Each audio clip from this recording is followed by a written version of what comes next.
इथे फक्त दागिने नाही तर पिढ्यानपिढ्यांचा विश्वास मिळतो. परंपरेची झळाळी आणि विश्वासाची खात्री. कैलास अडगावकर ज्वेलर्स, दत्त मंदिर बस स्टॉप, नाशिक रोड.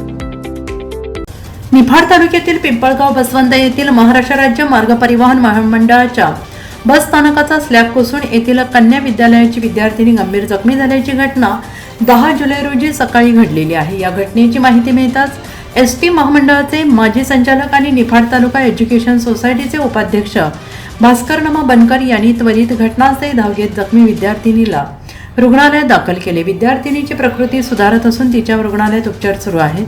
घडलेल्या या घटनेची माहिती मिळताच पिंपळगाव बसवंत नगर परिषदेचे उपनगराध्यक्ष सतीश मोरे, पोलीस स्टेशनचे पोलीस निरीक्षक गणेश गुरव, पोलीस विकास वाळुंज, सागर दात्रक यांनी या घटनास्थळी भेट दिली. बस स्थानकात घडलेल्या घटनेबद्दल प्रवासी तसेच शालेय विद्यार्थी आणि नागरिकांमधून संताप व्यक्त केला जातो आहे.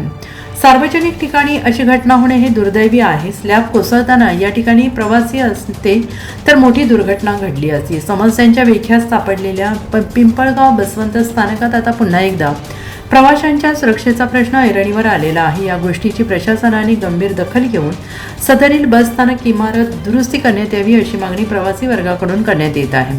NCN न्यूजसाठी तुषार झेंडबळे, पिंपळगाव बसवंत.